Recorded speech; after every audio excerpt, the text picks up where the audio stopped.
des anges. J'ai prié pour que les anges, de tout le temps, là, mais j'ai prié qu'il y en ait plus ce matin. Ça veut dire les anges, ce sont des esprits au service de Dieu, envoyés par Dieu, pour exercer un ministère en votre faveur. Donc, qu'est-ce qu'ils font, les anges? Ils donnent des bonnes pensées, ils vous poussent à louer le Seigneur, à l'élever, à le glorifier, à le magnifier, à rentrer dans sa présence. C'est un ministère qu'ils ont spécialement pour nous autres. Fait que quand on est là, on s'attend à ça, ils vont travailler. Si on ne s'attend pas à ça, ils ne travaillent pas. Ils vous laissent aller tout seuls. Fait que c'est bon que les anges travaillent avec eux. La Bible nous dit que ce sont des esprits envoyés par Dieu. Ils n'ont pas le choix, là. Ils peuvent vous dire, genre, je ne l'aime pas, j'y vais pas. Ils sont obligés de me pousser des bonnes pensées. Gloire à Jésus, gloire à Jésus. Ce matin, on va prier ensemble. Seigneur, dans le nom puissant de Jésus-Christ, je relâche l'onction puissante de Dieu pour le surnaturel ce matin. Si on ne veut pas avoir une réunion ordinaire, ça veut avoir une réunion extraordinaire. Pourquoi? Pas parce qu'on est des hommes ou des femmes extraordinaires, mais parce qu'on a un Dieu extraordinaire, qui agit avec des gens ordinaires. Merci d'utiliser ce matin ma voix pour toucher les cœurs et les besoins de tes saints qui sont ici ce matin. Avez-vous, j'ai dit tes saints, ça sortit tout seul. Hein? Ça veut dire que vous êtes saints. Laisse les dons de l'Esprit se manifester, afin que les secrets des cœurs soient dévorés, afin que la touche surnaturelle de Dieu se manifeste à l'assemblée des justes, et que l'on puisse voir le surnaturel, le divin, le sacré, la parole sainte en exécution. Alléluia. Je lis tout esprit de controverse, tout esprit d'oppression. Quitte maintenant la place, au nom de Jésus-Christ. Je relâche la puissance de Dieu ce matin. Et je te remercie dans le nom de Jésus. Amen. Amen. On va lire ce matin dans le livre très saint, la Bible. On va aller dans Exode, deuxième livre de la Bible, Exode. Hey, tu as pensé à ça en même texte. Moi, merci, mon frère.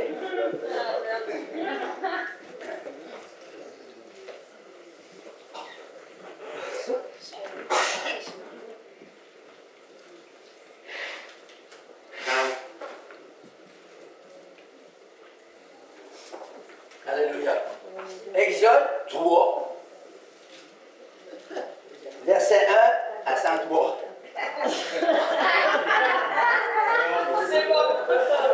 C'est une joke que vous ne raconterez pas, vous allez rien pour rien.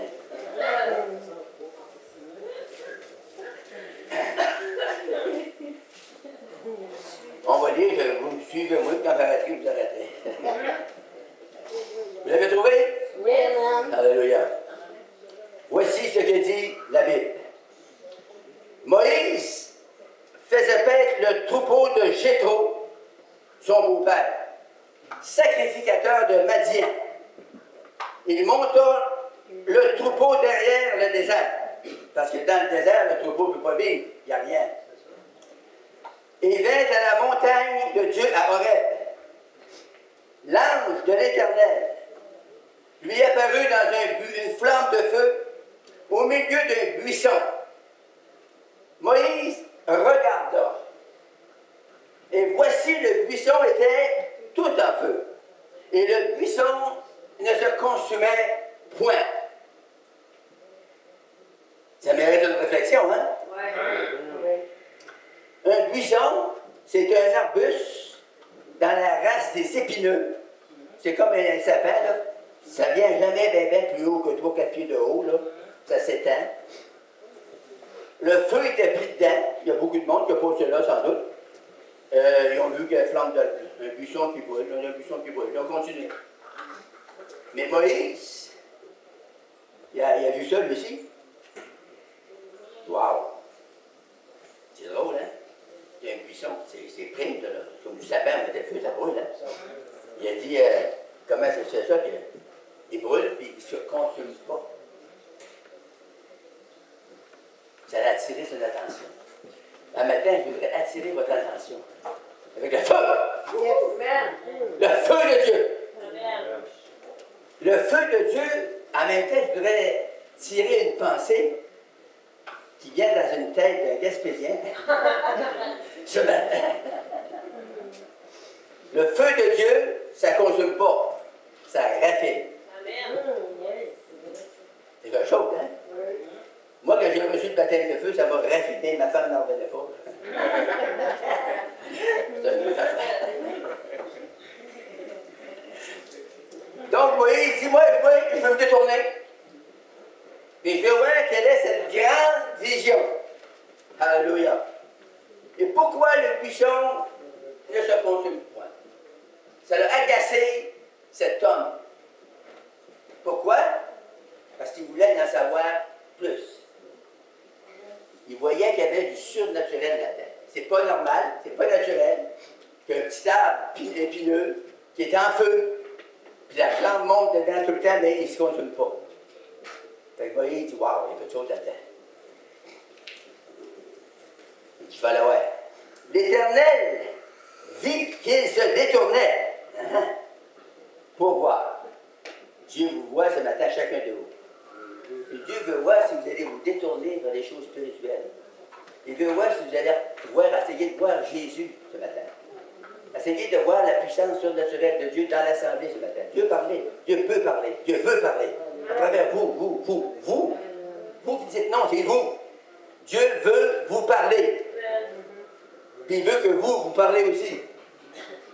Donc, c'est détourné pour voir. Et Dieu l'appela. Attention, si vous écoutez ce que Dieu vous dit, il va vous appeler là matin. Dieu l'appela du milieu du buisson et dit, Moïse, Moïse, quelqu'un dira, Moïse. Une mère tranquille, hey,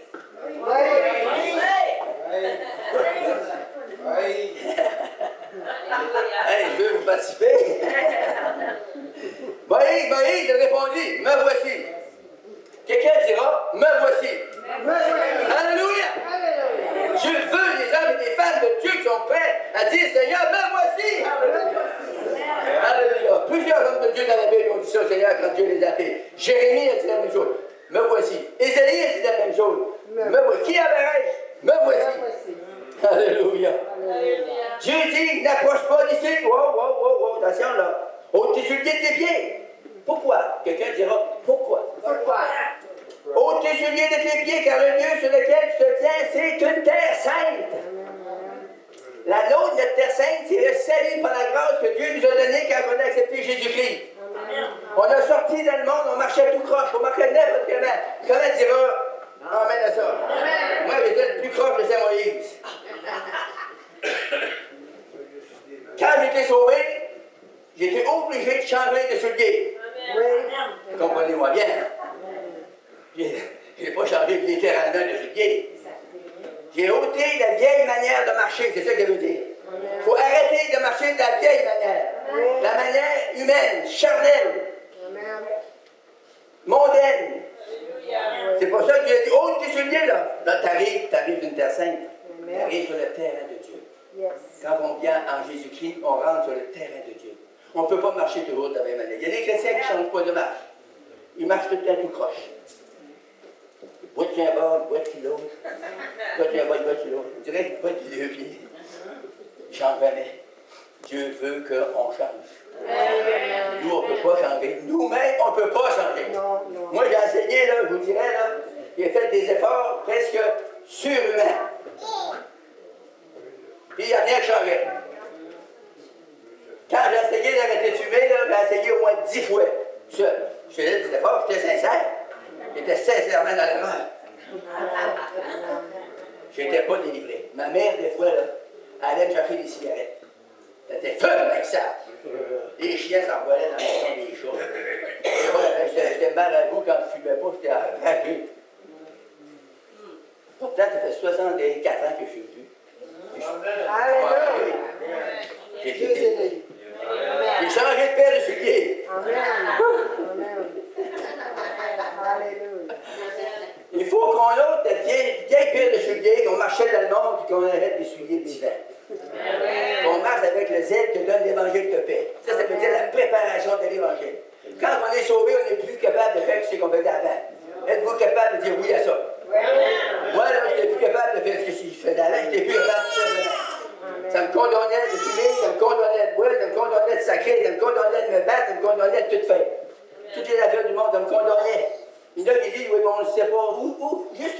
ces péchés, les chrétiens, ils m'ont là, souvent ça va être demandé. Frère, voulez-vous me dire jusqu'où que c'est péché?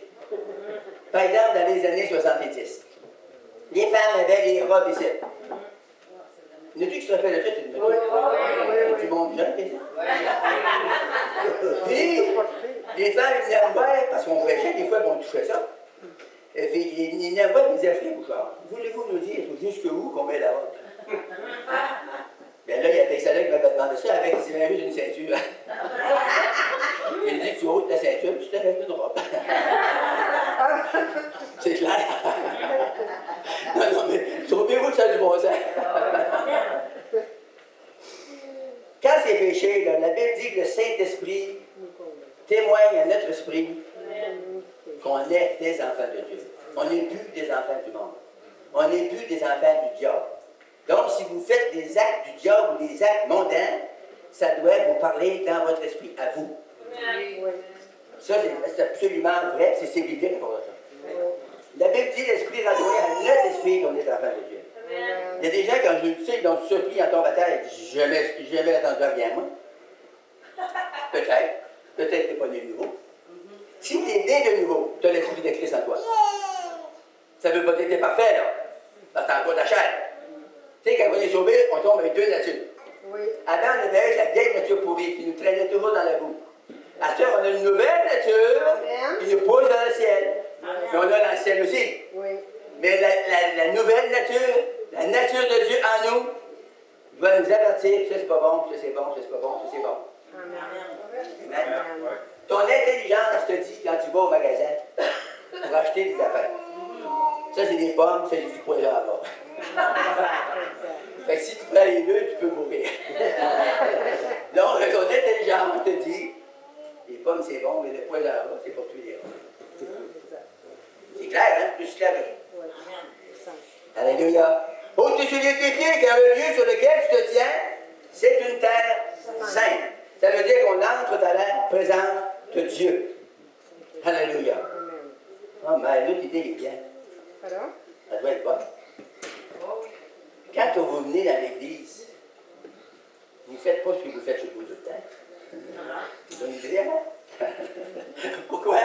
Parce que la présence de Dieu est plus souvent manifestée dans l'Église, parce qu'on loue le Seigneur, on l'adore, en esprit et en vérité. Il y a toujours des gens qui touchent le trône de grâce, de la présence de Dieu ici. Les âmes de Dieu sont ici, puis ils vous parlent. Fait que ça fait qu'on a plus de respect. Et quand on est dans la vie quotidienne, dans notre vie de cours ici, de cours là, dans notre vie pressée, parce qu'on est pressé dans le siècle qu'on vit là. Il faut courir pour sauver notre vie, il faut se débattre, il faut se dépêcher, il faut tout faire à la course. Allez, je n'ai pas besoin de vous dire, vous comprenez ça. La fête, ça veut dire ceci. Et il ajouta, je suis Dieu dit, je suis le Dieu de ton père, le Dieu d'Abraham, le Dieu d'Isaac, le Dieu de Jacob. Moïse se cacha le visage, car il craignait le regard de Dieu. C'était un homme respectueux. Et Dieu s'en est servi grandement. Si vous prêtez attention aux choses de Dieu, Dieu peut vous utiliser grandement. Ça veut dire avoir du respect pour Dieu. Croire que Dieu est toujours avec nous. La Bible dit combien de fois? Je suis toujours avec vous, jusqu'à la fin. Et la fin n'est pas venue parce que vous êtes encore là, madame. Right? Il y en a qui disent quand est-ce la fin du monde va arriver, Frère Bouchard? Ce n'est pas une question à demander. C'est une question que vous devez répondre vous-même. Si vous êtes né de nouveau, vous êtes d'accord ici, la fin du monde n'est pas arrivée. C'est aussi simple que ça. Parce que l'Église va être enlevée. Il y en a qui disent, c'est avant la tribulation. Il y en a qui disent, c'est au milieu de la tribulation. Il y en a qui disent, c'est après la tribulation. On s'en sert-tu? Non, mais entre moi et vous, il viendra quand il voudra. La chose qui est certaine, il va venir. C'est pas il va venir, il va venir. Quand on n'a pas d'affaire à ça, la Bible dit, soyez prêts. Hey. Vous allez dire que Bouchard est prêt, maintenant t'as mis ton beau petit gilet. C'est pas ça. C'est pas ça qui doit après. C'est l'état de notre esprit. Notre esprit est en paix avec Jésus le matin. Sinon, faites la paix tout de suite. Parlez-y du Seigneur, veut la paix. La Bible dit la paix de Dieu qui surpasse toute intelligence. Toute intelligence. Gardera vos cœurs et vos pensées en Christ. Alléluia. Dieu lui a dit, je suis le Dieu d'Abraham, le Dieu d'Isaac, le Dieu de Jacob. Ça, c'était les ancêtres de Moïse. OK? L'Éternel dit, eh, mais avant de toucher ça, il faudrait que je dise si j'avais pris des notes pour vous. Vous travaillez toute la nuit après ça. Je prêche sur la délivrance ce matin. Jonathan dit des fois que les chrétiens n'ont pas besoin de délivrance. Puis c'est vrai. Les vrais chrétiens, en pleine victoire, n'ont pas besoin de délivrance. Et si vous n'avez pas la victoire, que vous soyez chrétien ou non, vous n'avez pas besoin de délivrance. Le mot délivrance, ça veut dire quoi? Écoutez bien ceci, ça coûte cher. Ça veut dire mettre en liberté. Aimez-vous ça? Ça veut dire tirer de la captivité. C'est des beaux mots, hein? C'est juste pour expliquer le mot délivrance, ça. Ça veut dire affranchir, briser des liens, délier, dégager, émanciper. Ça touche les femmes, hein?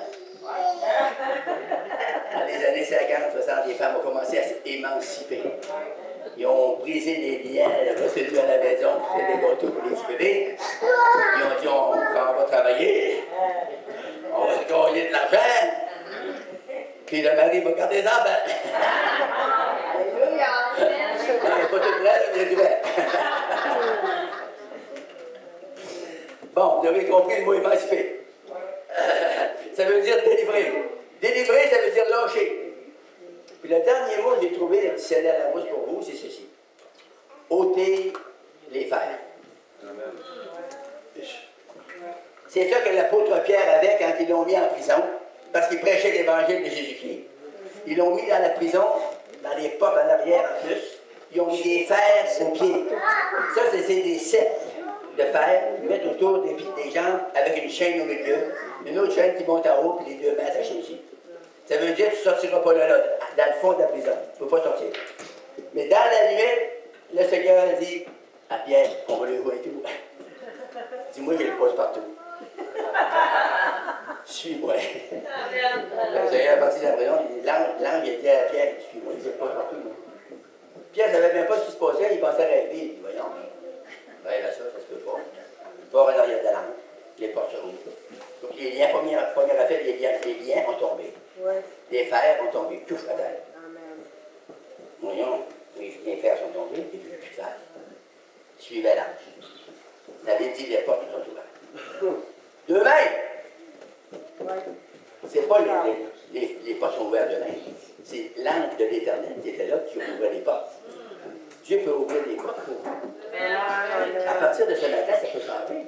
Vous pouvez rentrer dans des portes divines. Vous pouvez rentrer dans des lieux secrets. Vous pouvez rencontrer une puissance surnaturelle qui s'appelle Jésus. Ce Jésus-là est tellement puissant que la Bible dit qu'il y a un nom par-dessus tout autre nom. Il n'y a pas un ange, un archange, un séraphin, un chérubin qui a un nom plus puissant que celui de Jésus. Alléluia! Oh, ouais. Jésus, le nom le plus puissant de l'univers. Il n'y a pas de nom plus puissant dans le ciel, il n'y a pas de nom plus puissant sur la terre, il n'y a pas de nom plus puissant en dessous de la terre. C'est Jésus. Quand on dit le nom de Jésus, là, on dit juste des lèvres, ça compte pas d'euros. Il paraît que vous direz le nom à Bertrand. Si vous dites Jésus avec foi, là les démons commencent à trembler. Ils disent waouh, lui il parle avec foi. Lui il croit, qu'est-ce qu'il dit? Lui il croit en Jésus. Alléluia. Le diable, c'est pas vous qui a peur. Il a peur de celui qui est en vous. Quand vous dites le nom avec la foi, il tremble dans ses bottines et il est mieux. Amen. Il check ses claques. L'Éternel dit, j'ai vu. Ce sont les chrétiens qui disent, le Seigneur ne voit pas. Le Seigneur dit, j'ai vu la souffrance de mon peuple qui est en Égypte. Dieu voit ta souffrance ce matin.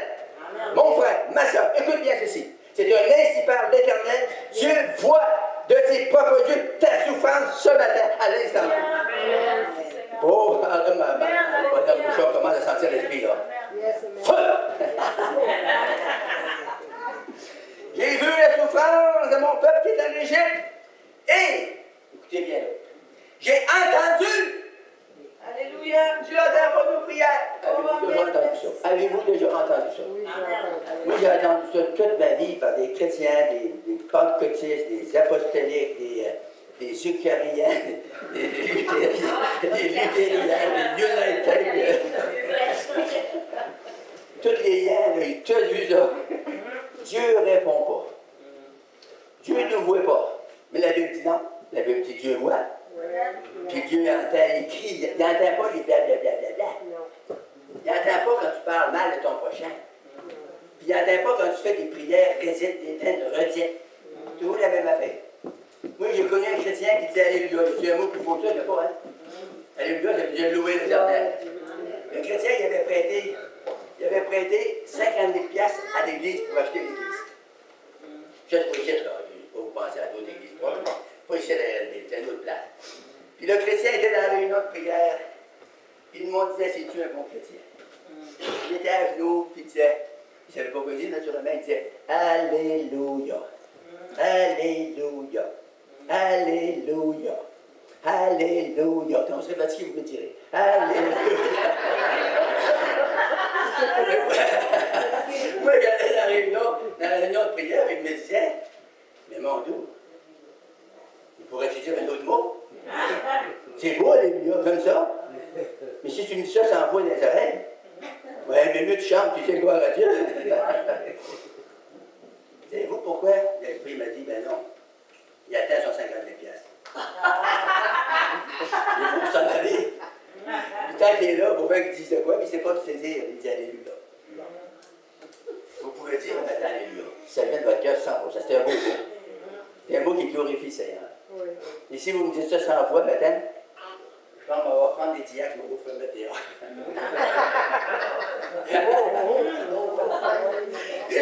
J'ai vu la souffrance de mon peuple. J'ai entendu les cris que lui font pousser ses oppresseurs.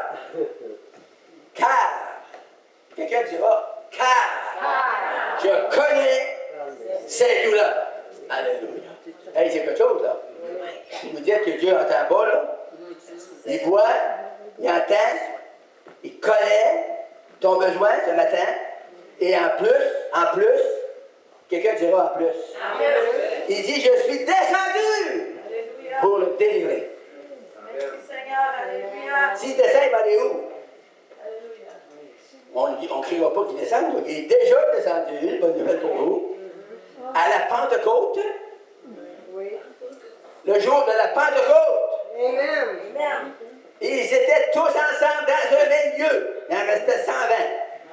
Les autres étaient tous partis dans le roi. Ils n'ont pas voulu rester dans la prière et persévérer. C'est pas tout le monde qui aime persévérer dans la prière. J'ai dit, c'est pas tout le monde. Il en restait 120 qui restaient là, puis on attend la promesse qu'il a dit. Le Père a promis qu'il allait nous envoyer le Saint-Esprit. Donc, ça veut dire que le Saint-Esprit n'était pas encore sur la terre. Fait qu'ils ont prié, puis ils ont entendu, puis ils ont loué, puis ils ont adoré pendant 10 jours. Pourquoi 10 jours? Vous allez dire qu'il faut attendre 10 jours. Non, pas ça le dit. Jésus-Christ, ça faisait 40 jours qu'il était ressuscité des morts. Puis là, il y avait un autre 10 jours à attendre. Pourquoi? C'était pour attendre le jubilé. La Pentecôte, ça c'est le jubilé. Savez-vous si ça veut dire jubilé? C'est quand votre femme vous fait une belle tarte au sucre, je coule. Tu jubiles. Puis là, vous avez fait, vous commencez à manger la tarte, vous jubilez. C'est pas vrai? Si vous n'avez pas une tarte au sucre, vous en verrez nos pommes. Jubilé, ça, c'est des transports d'allégresse, c'est plus fort que vous, c'est plus que de la joie, c'est des émotions qui sont supérieures à la joie, ça devient de l'allégresse. Et Dieu veut que vous jubilez. C'est ça la Pentecôte. Les gens, ils reçoivent le baptême du Saint-Esprit aujourd'hui, pas tous, mais plusieurs. Oh, il parle en langue, il est vacillé. La Bible ne dit pas ça. La Bible dit, qui c'est? Les croyants, ils parleront des nouvelles langues. C'est ça qui est écrit? C'est écrit ça dans ma Bible. On va avoir une fausse Bible.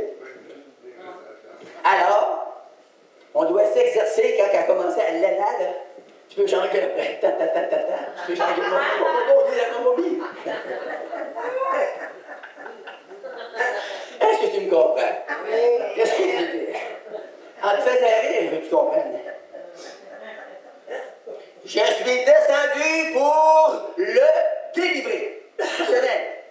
De la main des Égyptiens. Pour le faire monter, quelqu'un dira monter. De ce pays, quel pays? Le pays des misères.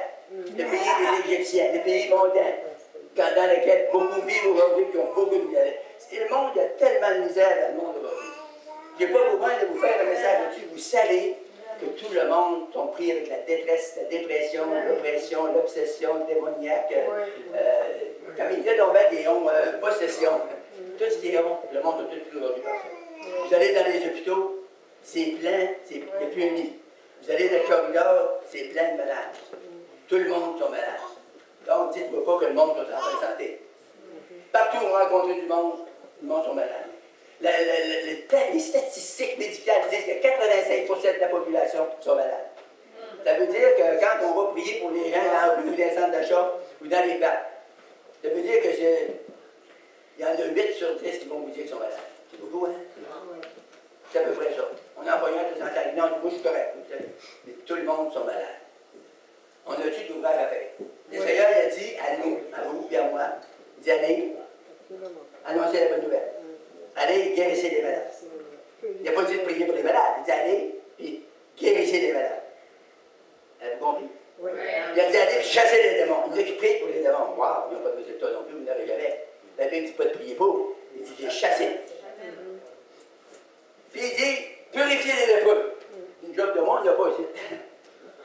Pas de lépreux ici. Ouais, purifier les lépreux. Il dit ressuscitez les morts. Il y en a sur P7 des morts. Il y en a en coop, il y en a partout. On n'est pas encore rendu là, vous allez dire, ouais, c'est vrai. Mais on peut y aller.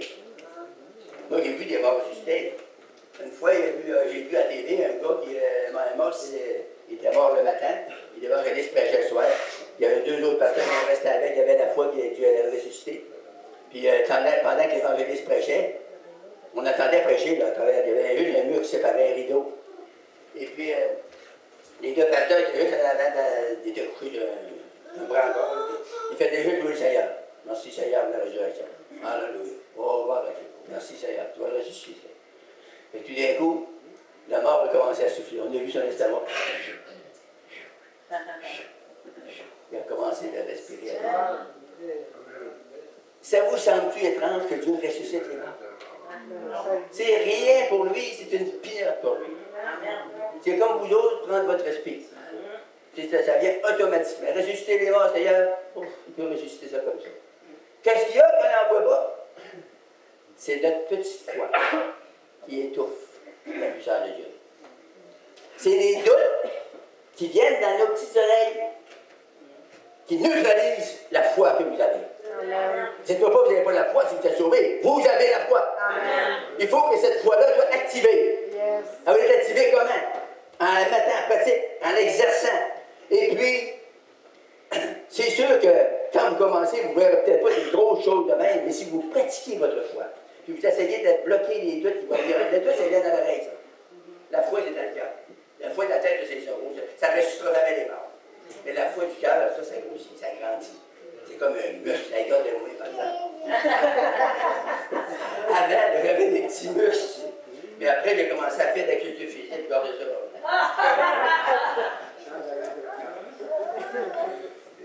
Non, mais je veux que vous compreniez que vous pouvez faire grandir votre foi. Dieu vous a donné à tous une mesure de foi. Mais cette mesure de foi-là, bon, vous pouvez aller jusqu'à ressusciter des morts avec. Si vous la pratiquez, si vous l'exercez, elle va devenir forte, votre foi va devenir ferme dans la parole de Dieu. La parole de Dieu dit ça, et vous allez dire, moi je dis amen à ça. Amen. Si vous dites ça, vous êtes ferme là-dessus, ça va marcher. Ça va marcher sur toute la ligne. Ça va marcher pour vous, ça va marcher pour vos amis, ça va marcher pour toute votre parenté, ça va marcher partout. Pourquoi? Parce qu'on est des hommes et des femmes de foi. On ne lâchera pas tant qu'on n'aura pas le marceau. Faisons un peu les pitbulls, là. Vous remarquez les pitbulls quand ils pognent? Ils ne lâchent pas. Il faut qu'ils coupent les vents de morceaux de vin. Ils ne l'autront pas. Et un chrétien qui est vraiment décidé, là, il devrait avoir une foi comme ça. Il devrait avoir une foi qui ne l'autre pas. Seigneur, tu l'as dit, tu vas le faire. Quand j'ai dit ça, Seigneur, depuis 63 ans que je prêche l'Évangile, quand j'ai dit ça, Seigneur, tu l'as dit, tu vas le faire. À ce moment-là, vous êtes sûr que ça va passer. Il faut que ça passe là. Pourquoi? Parce que c'est Dieu qui l'a dit. Puis Dieu il cherche juste un instrument qui va dire oui, je le crois, Seigneur. Et le Seigneur va vous toucher, va vous utiliser. Il peut même vous utiliser avec le don de la foi. Il n'a même pas besoin de forcer de ça. Le don de la foi va venir en vous. Puis ça va, pouf, il va dire, j'ai rien fait. Mais non, c'est il a pris le don de la foi. Parce que vous n'avez pas. Votre foi est trop petite, est trop mince. Est-ce que vous aimez ça? Oui. J'aimerais ça vous parler un peu, madame. Pour que vous criez ailleurs. Je suis descendu pour le délivrer de la main des Égyptiens, pour le faire monter. Dieu ne vous appellera jamais pour vous faire descendre. Vous avez dit que vous soulignez ça. Dieu veut vous faire monter. Dans un bon et vaste pays. Ça, il a passé pour moi, la Bible dit oui, ça va être vaste. Il va y en avoir en masse pour toi, toute ta famille, toute ta gang, ta parenté, tes amis, tes voisins. Il va y en avoir encore. Un bon pays. Dieu ne donne rien de mauvais. Tout ce que Dieu donne, c'est bon. Ça, là, les fêtes approchent, vous allez comprendre. C'est des bonbons qui s'en viennent. Dieu veut vous donner des bonbons. Il veut vous sucer le bec. Il veut vous arrêter de manger des affaires amères. Commencez à manger des affaires bonnes. Alléluia. Alléluia. Un pays de BS. Non? Bon, ok. Quelle sorte de pays c'est? Un pays où coule le lait et le miel. Wow! C'est bon, ça, là. Du lait, pas le 2% qui vendent au Super C, là, mais le vrai lait, là. Le pays où c'est qui habitent les Cananéens, les Étiens, les Amoréens, les Phérésiens, les Éliens et les Jébusiens. J'ai dit vite pour vous donner la prononciation. Voici les qui d'Israël sont venus jusqu'à moi. Ça veut dire quoi? Ça veut dire que si vous criez à Dieu de tout votre cœur, il va vous entendre. Tu sais, si vous faites la petite prière le soir, là, Innomine votre esprit Saint. Le béni, je te fais entendre, te mets dans mon sac. Ça, c'est pas exaucé. Ça monte au plafond, ça tartonne sur la tête. Mais il faut qu'un jour ou l'autre, vous et moi, qu'on lève nos petites mains vers le Seigneur, qu'on dise Jésus! C'est maintenant! Demain, ça ne nous appartient pas. Peut-être que demain, on va être parti. Mais je peux être parti demain. Tu sais, Seigneur, même, il peut venir me chercher, puis c'était fini, tes trop. Moi, je vais partir avec un petit bébé, moi. Salut! Je n'aurais pas de chien avec vous, mais parti. Et tu sais, tu vas faire avec ton corps, fais ce que tu voudras. Je m'en sache si vous avez fait avec mon corps. Mais je vais être parti. Où? Dans la félicité éternelle. Là où la paix, le bonheur, la joie vont habiter. C'est la place qui nous attend. C'est un pays où coule le lait et le miel. Il n'y a rien de mauvais, c'est que du bon. Voulez-vous dire ça? C'est que du bon. Dieu est bon. Fait qu'il nous donne toutes les choses qui sont bonnes. Puis il veut qu'on monte un peu. Il veut qu'on sorte un peu de nos... comment ils appellent ça les prêcheurs? Zone de confort. Il veut qu'on sorte de notre zone de confort. Qu'on laisse des places basses. Des places difficiles. Qu'on ne voit pas loin, qu'on se lève la tête des montagnes tout le tour. Il veut qu'on monte sur la montagne. Ici, ils s'approchent de ça, je savais, parce qu'ils ont une émission de radio qui s'appelle Nouveau Sommet. Oui. Ça veut dire que vous pouvez atteindre des nouveaux sommets. Plus que vous montez, plus vous frappez des nouveaux sommets. Quand vous êtes rendu en haut, là, vous voyez tout, là. C'est beau. Moi, j'ai monté sur de très, très hautes montagnes. Quand tu es haut, là, tu vois toutes les mers, les autres montagnes plus petites, les collines, les vallées, les ruisseaux, tu vois tout ça. Mais quand tu es dans la vallée, tu ne vois rien. Allô? Les chrétiens dans la vallée, ils ne voyaient rien. Tu te promènes, tu vas en réunion dimanche.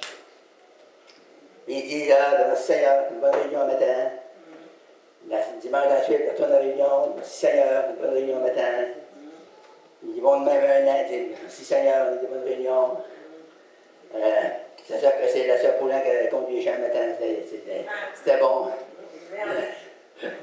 C'est vrai, hein? C'est-tu vrai que c'est Jésus? Au bout de 365 jours, on se réveille, on est encore au même point. On trouve ça bon. J'ai entendu que c'est bon, il n'y a rien de mieux que la Bible, l'Évangile, les chants, qu'on chante. Mais quand on chante avec nos lettres, qu'on écoute avec une oreille, on n'est pas béni. On flotte, là. On flotte un peu, là. Et on est comme flottant. On n'avance pas. On se lamente. On se lamente. Tout va mal. Comment ça va, mon frère? Ma soeur, comment ça va? Le diable est vraiment mieux que la semaine. Si on dirait que vous lui donnez à quelqu'un la main avec un gain ôté, là. Une mitaine dans la main. Comment ça va, mon frère? On pense que le mère est morte le matin. Ben là, ça va pas trop bien. Non, qu'est-ce qu'il y a? Ben là, tout va mal. Tout va mal.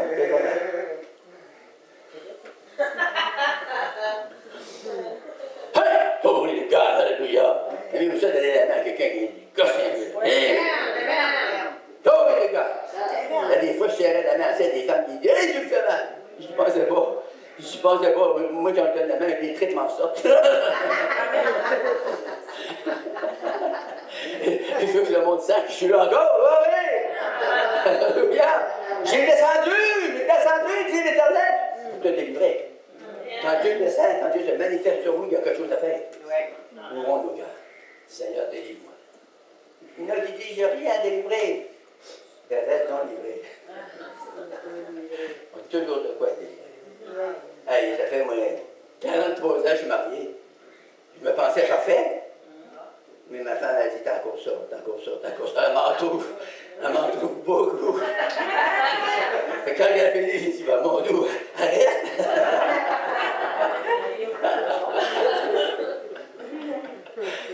Ben, ça a l'air qu'on a toujours besoin. Mais, je suis là béni que ça présente bien sur moi. C'est facile, je m'en vais dans mon bureau. Et des fois, c'est dur. La 2 semaines, 3 semaines passées, là. J'ai eu des vieux dans ma tête. Hein? C'est pas possible. Là, il est aujourd'hui, il est heureux, comme ça. Il rit tout le temps. Moi, je ne suis pas fou.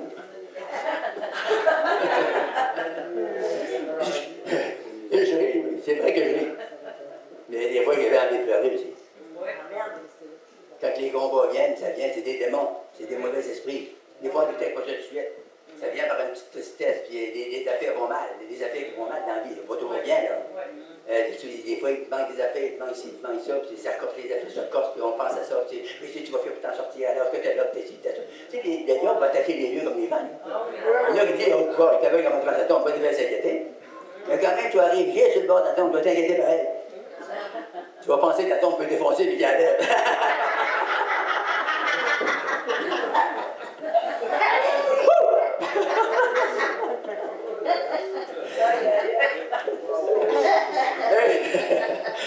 Mais, je veux me l'encourager. Là, je sais pas. Jésus est là. Il est là, au cœur de nos vies. Tout ce qu'il veut, c'est de nous bénir. Il veut nous faire passer par-dessus les petites épreuves. Quand l'épreuve est là, savez-vous pourquoi? C'est pour nous façonner. On ne le reconnaît pas. On ne reconnaît pas ça de même. On dit, voyons, Seigneur, qu'est-ce que tu as fait? Tu n'as rien fait? Ben non, c'est ça, c'est pour ça que tu n'as rien fait. Faites quoi? C'est pour ça que tu es triste, tu fais rien. Faisons de quoi pour Jésus. Ouvrons la bouche. C'est drôle, il y en a au téléphone, là. C'est des mitraillettes. C'est des mitraillettes. Pour parler du Seigneur, notez. Notez la peine. C'est vrai? C'est vrai. J'aime ça vous insulter. Alléluia, alléluia. Le Seigneur veut nous faire monter. Il ne veut jamais nous faire descendre. Il veut nous faire monter dans la victoire, dans la puissance, dans l'onction. Il veut qu'on soit préparé, prêt à toute éventualité. Un bon et un vaste pays. Il y a de la place en masse. Là, il dit, oui, mais il n'y a plus de place à Granby. Il y a déjà près de 28 églises. Il y a de la place encore pour 28 autres. N'arrivez-vous pas. Pognez pas les nerfs. Voici les cris d'Israël. Les cris d'Israël, ça représente l'Église aujourd'hui. Les cris d'Israël sont venus jusqu'à moi. Est-ce qu'on peut crier au Seigneur ce matin assez fort pour que le Seigneur nous entende? Il n'est pas bon, le Seigneur n'est pas chaud, non, il n'est pas nerveux non plus. Alléluia. Voici les cris d'Israël sont venus jusqu'à moi. J'ai vu l'oppression que nous font souffrir les Égyptiens. Beaucoup d'oppression dans notre génération aujourd'hui. Pas y aller ou non. Maintenant, Dieu dit à Moïse, son serviteur, va. Dieu dit à Moïse, va. Il n'a pas dit reste assis. Il n'a pas dit couche-toi et reste là. Attends, le retour de Jésus. Il a dit, vas-y. Puis là, ben, les arguments que vous avez, Moïse les avait aussi.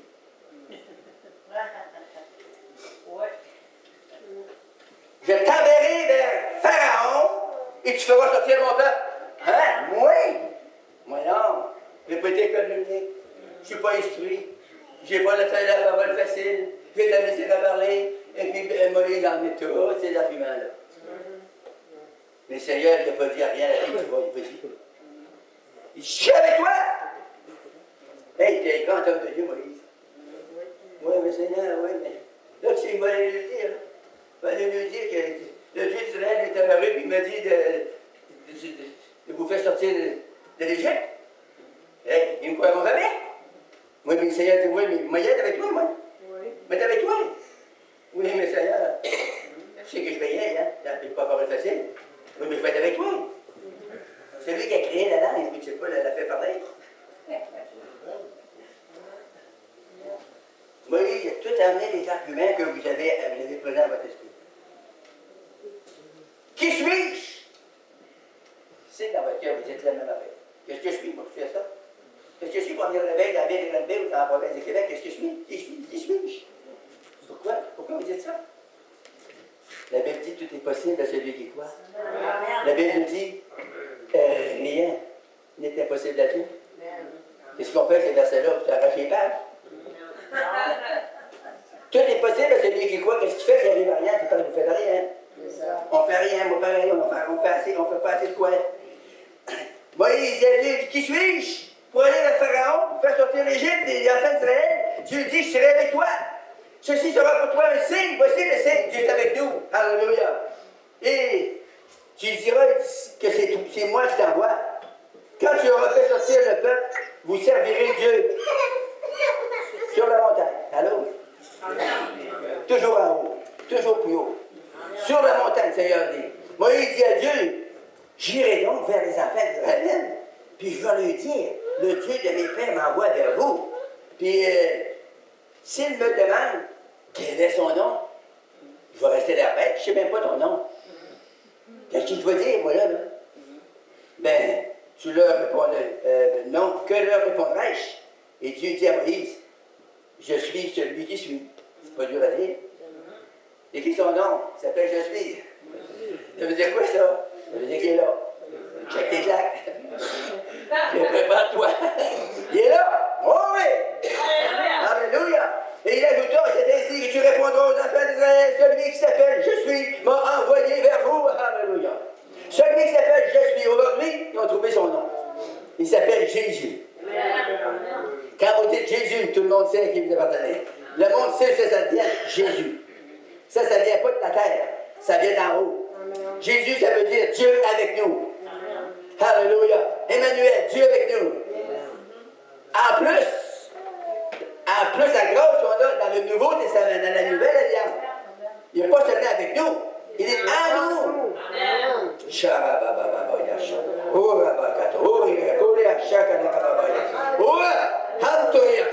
Alléluia. Gloire à Dieu, vous pouvez parler des langues étrangères. Alléluia. Je peux me mettre à vous parler en hébreu maintenant. Vous voyez, mais je l'ai déjà fait. J'étais couché, j'étais nouveau sauvé, je travaillais dans le bois, puis je restais avec les casques blancs, là, tu sais, les ingénieurs, tous ces gars-là. Après, c'est moi qui travaillais sur le feu, sur la sécurité du feu. Fait que je couchais avec les casques blancs. Il y avait ce privilège-là. Il y avait juste moi qui avait été à l'université. Les autres, c'est tous des gros bonnets, tu sais. Toute la gang. Ils ont tout était à l'université. Puis à l'université, ils se sont fait laver le cerveau. Il n'y a pas de Dieu. Fait pour eux autres, oublie ça, c'est la terre. C'est les... okay. Il y avait un, il était formel sur le pelus, puis il couchait dans ma chambre. On avait des lits côte à côte. Puis moi, je parle du Seigneur. Écoute, moi, M. OK, nous autres, on était allés à l'université. Ouais, puis quoi? C'est quoi, c'est l'université? Et on a appris qu'il n'y a pas de Dieu. On a eu un lavement de cerveau. On ne comprend pas tout. Non. Mais il dit, si je te le prouvais, je lui dirais. OK. Le gars, il y avait des abats. Il y avait partout, toutes les saignées des bras, les jambes, il y avait des abats. Les abats! Ça fait que ça m'a passé dans la petite tête. Oh. Il donne le Nouveau Testament. On s'en allait dîner, il dit, tiens, le Nouveau Testament Rédéon, tu liras ça? Ah, on s'en reparlera. Dans la semaine. Mais dans la même nuit, on se couche le soir, puis moi je m'endors. Puis dans la nuit, j'ai rêvé. J'ai eu connaissance pantoute, mais là j'ai rêvé, il parle en langue. Puis c'est en hébreu. Puis moi, il m'avait demandé, comment t'en parles de langue? Moi, j'en parle 7. Ah, il dit, bon, d'où? Puis moi, je parle le français, puis je dis 2-3 mots en anglais. Et je comprends Jesus Christ, God. À ce temps-là, c'était tout à peu près compris. Je pensais que les gars s'appelaient quand ils disaient Jesus Christ. Ça fait que là, on se couche, puis là, moi, dans la nuit, c'est le Seigneur qui m'a fait parler. Il voulait descendre rien. Moi, j'ai dormi un poisson dans l'eau. Fait que là, il commençait à parler en hébreu. Puis lui, il comprenait l'hébreu. Il couchait avant moi. Il allait réveiller. Hein? Il est menteur. Il m'a dit qu'il parlait juste le français, un petit peu 2-3 mots d'anglais. Il parle l'hébreu. Il dit, tu parlais l'hébreu, là? Il dit, c'était net, clac, parlait même l'hébreu. Il dit, ah oui, tu sais pas pourquoi, hein? Il dit, tu es menteur? Non, pas menteur. Je t'ai dit la vérité à 100%. Si je t'ai dit, c'est écrit dans la Bible. Tu comprends, là? J'ai dit, à cette heure, monsieur m'a montré pourquoi le Seigneur t'a fait ça. J'ai dit, là, tu as ri de l'Évangile, tu t'es moqué de ça, mais là, tu as lu un peu, tu as été frappé par ça. J'ai dit, ça, j'ai ouvert ça, j'ai dit ça, j'ai lu ça. Parler en d'autres langues, c'est ça que je parle. Je parle en langue. Je ne comprends rien, mais j'ai ça. Je veux connaissance, moi, là. Pourquoi, sais-tu pourquoi il dit ça? Il veut te guérir, il veut te montrer l'évidence. Fait que là, j'ai dit, veux-tu que je prie pour toi? C'était juste encore avec moi dans le rue. Je mets la main sur sa main, je dis, au nom de Jésus-Christ, je commande à les abats, sois guéri maintenant. Tout. On s'en va manger. Ça va jamais. Le lendemain matin, il se réveille. Les abats sont tout entiers. Toutes les gouttes, mais là, il était pour elle, il arrive, elle dit, bouchard, prends de nouvelles pour toi maintenant. Ah ouais? Es-tu en vacances? Non, il dit, hey, comme il va, puis regarde tout. Non, c'est lui qui est la vie. C'est lui qui est vivant. Va dire à l'université qu'il est vivant. Il dit là, hey, ben là, je suis ma femme. Tu viens, toi? Je viens de l'accent. Oh, pas longtemps, là. À ce temps-là, l'accent, il était Dieu pour la Bible, il était conçu pour le coton. Il ne voulait rien savoir de la Bible. Et là, il dit, va-t'en, si tu veux, mais ne sois pas déçu, je t'ai parti d'avant. Ta femme, ça peut être une très très bonne femme, mais elle peut te mettre à la porte en arrière. Oh, il n'y a pas de temps, je connais pas ma femme, c'est la meilleure femme au Lac-Saint-Anne. OK, vas-y. Il part, avec elle, il arrive au Lac-Saint-Anne. Il dit, je ne sais pas comment elle s'appelait, Casimir, viens ici. Elle gomme. Elle dit, c'est que t'as vu, c'est ça, depuis là qu'elle a pris. Là, il dit, il y a un évangéliste qui est là, un étudiant en biblique, il étudie la Bible, en théologie, puis là, il dit, il a prié pour moi. Puis il dit, j'ai été guéri. C'est à partir de suite dans le... La porte, tout le temps Jésus, la porte. Et le gars m'a tombé à terre, il n'en revenait pas. Puis là, il a repensé du côté de sa femme. Il veut qu'on fasse. Si on écoute les humains, on va boiter d'un bord à l'autre, mais si on écoute Jésus, on va marcher bien. J'ai vu. Dieu dit, j'ai vu la souffrance de mon père. J'ai entendu les cris que font pousser les Égyptiens. Et je suis descendu, hallelujah, j'ai descendu ici ce matin. Il est ici depuis la Pentecôte, il fait pas, il n'est pas juste arrivé. Là. Il était là le jour de la Pentecôte, depuis ça fait 2000 ans qu'il est là. Il est dans chaque église de croyants. Il est où c'est que les croyants se réunissent pour l'adorer en esprit et en vérité. Alléluia. Quand on rentre ici, là, on devrait parler de contact des humains. Tu sais, des fois, on a trop de contact. On aime ça la fraternité. C'est bon, c'est très bon. Là. Je ne suis pas contre ça. J'aime beaucoup la fraternité. J'aime beaucoup les frères et les sœurs. Mais on devrait fraterniser, mais après, quand on a fini, on devrait se lever les yeux en l'air et dire Jésus. C'est toi, Seigneur. C'est toi et c'est rien que toi. Puis je te veux, Seigneur, puis je veux aujourd'hui, c'est quoi je veux que tu changes. Dans mon esprit, dans mon âme, dans mon corps, dans mes émotions, dans mes finances, dans ma manière de marcher, dans ma manière de parler, dans ma manière de regarder, dans ma manière d'entendre, Seigneur. Et change-moi, Seigneur. Touche-moi, Seigneur, divinement, puissamment, surnaturellement. Le voyons ensemble. Le voyons ensemble. Alléluia. Merci, Seigneur. Oh, gloire.